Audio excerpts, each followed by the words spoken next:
Good morning, everybody. Thank you for being here today. If you want to, we really can't follow along today, but if you want to go ahead and find the book of First John, get it marked. That's where we will start digging tomorrow. But today, let's just take a moment and introduce this letter and what it is, what it's about, its author, those kinds of things, so that we can, as we understand the context of the letter and understand the author, that helps us then to understand the application for us today. And so there really is no dispute over the authorship of the letter.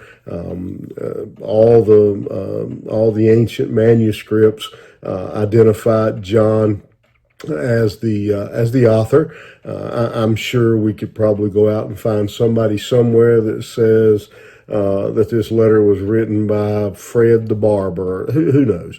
But there's no serious challenge to the authorship being John, the son of Zebedee, as he's described in the Gospels, the author of the fourth Gospel. And when we compare the Gospel of John to first, second, and third John, and we look at the vocabulary, the way that it's written, the phrases that are used, the things that are talked about, there's no real way to argue of who the author is. That all four of the books were written by John, the Gospel of John and the three epistles of John were all written by the apostle, by the disciple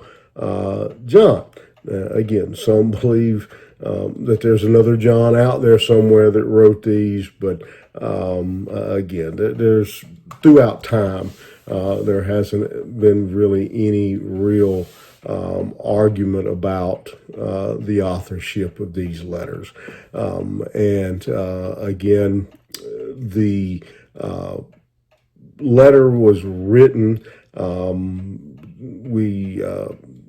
External sources tell us that John moved to Ephesus and ministered there, that he was preaching there. He continued to pastor there till about AD 100. And so in all likelihood, these three letters were written while John was in Ephesus, and were written near the end of the first century, somewhere in that range of time. These letters are very personal, very intimate, as John writes about our fellowship with the Lord, our relationship with Him. He speaks here. He's going to speak with authority about the incarnation of Christ, and he also, like many of the other epistles, spends a good bit of his time fighting and speaking against false teachers. It's again been a problem in the church from the beginning. And so he's going to stress that that the church continues to have good doctrine, that we are obedient in the faith, and that should be a mark of all believers.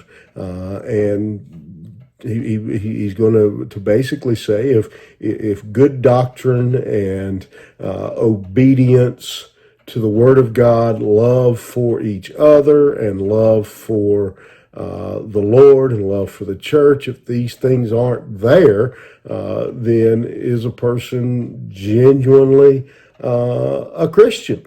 Are they really a believer if these things are not present?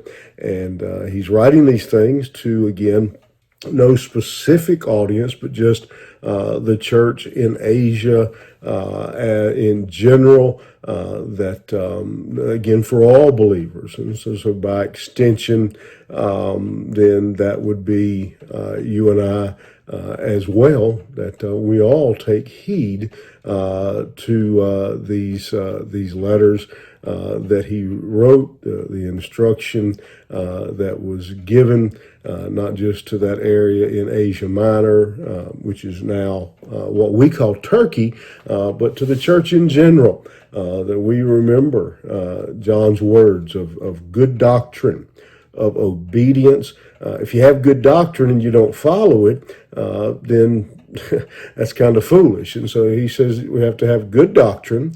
We have to obey, be obedient to those teachings, and then we love one another and we love God. As Paul says, you can have all these things, but if you don't have love, then you have nothing. You're just a tinkling cymbal. And John kind of echoes that same teaching here as he reminds us, again, to establish good doctrine, follow that doctrine, but don't get so caught up in our doctrine that we fail to love each other and love our God. I'm looking forward to looking at this little letter with you. I think you'll learn a lot from it and be encouraged by what John has to say. I don't like it, but we'll start into the letter on Saturday morning. I'd rather start something on the first of the week, but we'll get started tomorrow morning. So I hope you'll be here if you want to go ahead and start reading the little letter of 1 John. All right, have a good day. We'll see you here tomorrow morning.